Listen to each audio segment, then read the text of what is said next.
Pogacar goes into this rest day 39 seconds ahead of Jonas. It looked like he wanted more based on yesterday, but still a pretty solid lead. 40 seconds is a lot. It's weird compared to last year, you know. Last year we already had Tignes and the day before with Calderon Colombier on stage 8 and 9, and therefore we had bigger differences in GC. We had 5 minutes 32 between Pogacar and Jonas Vingegaard. Yeah, Jonas grew a lot in the last year. He's looking like he's in the best form of his life at the moment. But I personally believe that I expected, with the parkour we had in this first week, for Jonas to lose more time. I didn't think the cobbles fit Jonas as good as a Pogacar. I thought the only weakness Pogacar had on a cobble stage was that his team would not be able to help him that much if he had a puncture or something, and that did not happen. So, am I wrong in saying that I would have expected Jonas to be on more than 39 seconds by now?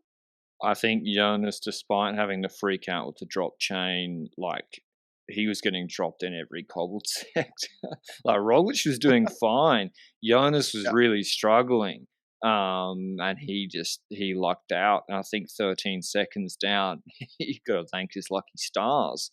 It was Roglic that drew the short end of the stick there. So, yeah, I agree. Sub 1 minute in the game. Like, people are like, oh, the Tour de France is over, Tour de France is over. Well, I know Poggy, he definitely took the last TT very easy last year. You can't convince Yeah. me otherwise. But conversely, I don't think he was like, I'm going to just let Jonas go up the road on Ventoux either.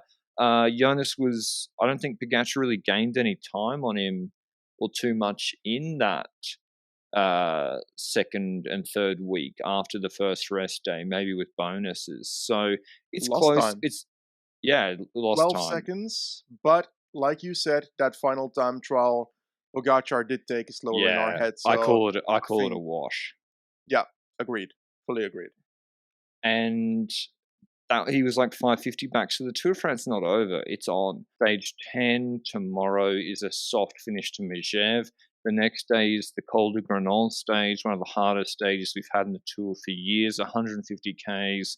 We have the hard side, at least I think, of Galibier with telegraph ascent, and then 18 Ks at 6.8% to the Henri de Grange, 2,630 meters altitude, long descent, Col de Grenon, 11.4 Ks, 9.1%. About a 35 to 40 minute climb to 2,400 meters. Very, very difficult. Next day, Alpe d'Huez, 165 Ks. Easier or flasher side of Galibier, they start from 1,300, 18.4 Ks, 6%. And the Col de la Croix de Fer, 30 Ks at 5%. Climbing is generally steeper than that. Then Alpe d'Huez, 14 Ks, 8%. We noticed that there's key stages in there for GC. I'm talking about stage 11 and stage 12. I think those are the most important stages in week 2 for GC. And we've said it before the Tour de France started, these are the most important stages, in my opinion, for the entire Tour de France, because we're going to high altitude, we've got very long climbing experiences of like 40 plus minutes, and that Galibier climb and so forth, the Col de Granon, those are harder climbs than, for example, a Péragude, which lands in the Pyrenees in week 3, for example. So, first of all, these two stages are the key to me when it comes to either defending your yellow jersey or attacking a yellow jersey. And when it comes to Pogacar and UAE, I fear that his team might not be strong enough on a Galibier or a Granon compared to Jumbo-Visma, who was sitting in that same group on stage 9 with 6 riders left. Tish Benoit was still there. Jumbo-Visma on paper has the strongest team for those stages, and I think UAE will be thinking about how can we be attacked on those stages, and what can we do about those attacks by Jumbo-Visma. But I'll throw it down to you now. How do you think Jumbo-Visma can damage UAE and Pogacar on stage 11 and 12? Stage 11, right now, I think Jonas is the better climber, the best climber in the race. I think just obscene level. And I think you just sky train all day. Stage 11, like Ineos did on Ventoux stage last year. It'll be hot conditions, very hot next week. Set a steady, firm pace. You can probably drop everyone but Micah and maybe not Bennett with, well, last, I think, 8Ks of that Galibier ascent are like 8%, up to 2,600 meters. I would put Kruijswijk to pool and maybe you drop every UAE domestique. If you have Benoit or Wout in the Valley, you can then keep pushing, even though you have Poggy in the group. That'll make it just more annoying for him to get food, for him to get water. If he has no one else in the group, you keep his domestiques behind. And then you just set 6 watts per kilo at the base of Grenal for as long as possible with Kuss, Kruijswijk, and Roglic, and you launch Jonas, and he will drop Pogacar, and he will take between 40 seconds to a minute, I think, on Pogacar on Grenal. So that's what I think will happen, but Yeah. maybe it won't.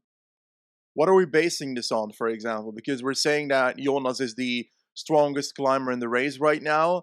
Are we basing that on the history that Pogacar has shown weakness on 40-plus minute climbs? Or is it because we're getting projections of like 35 degrees next week in the Tour de France? Or is it a combination of both? Or do you just think that Jonas in general is a better climber right now?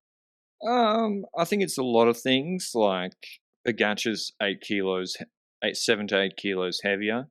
It's going to be hot conditions. It's a longer climb.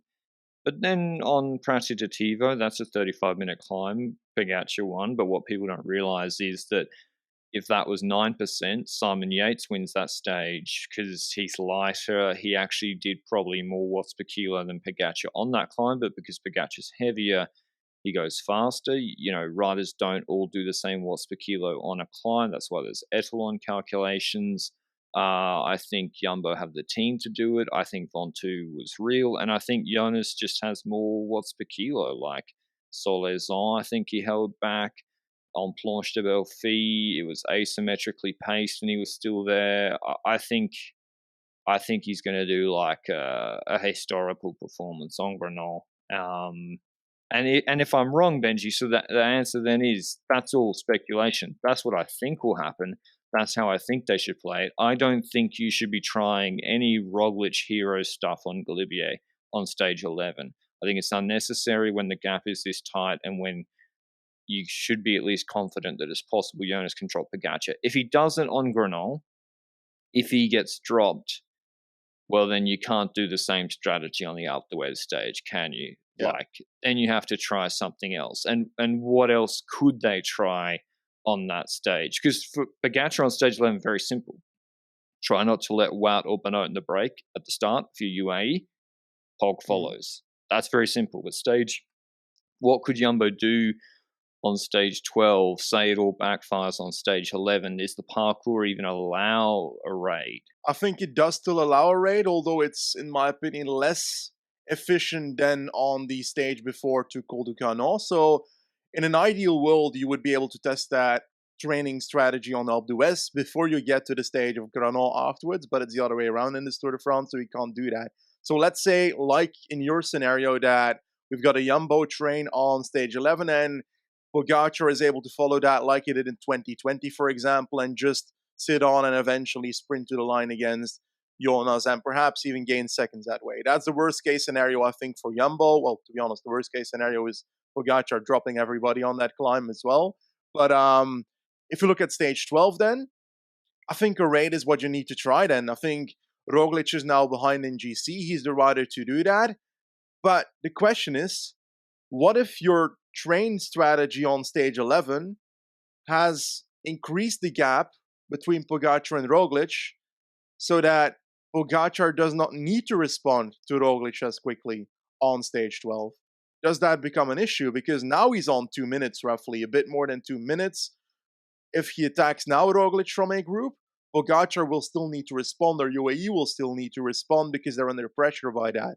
But let's say he's then on 4 minutes because of the stage before. That's an issue, eh? Yeah, it depends upon what he's on. Depends how early he attacks. If he attacks on, say, tries to slip into the break formation on the Galibier, I think UAE still have to pace that. Obviously, Pogacar himself won't have to. I think Soler is going to be pretty important this week. Can Soler pace like the last part of Croix de la Fer and keep Micah, McNulty, and Bennett in reserve for Alpe d'Huez? And the Valley before that. So Soler is really, really key this week. if I was Jumbo, I would, like, for example, on the Croix de la Fer, the first 5.5Ks are 9.1%, so you can put him in difficulty there. But yeah, I think my default is that Jonas will take good time on Pogacar. And I also think Roglic should be in good shape on Granon. I think Planche de Belfi, crazy performance.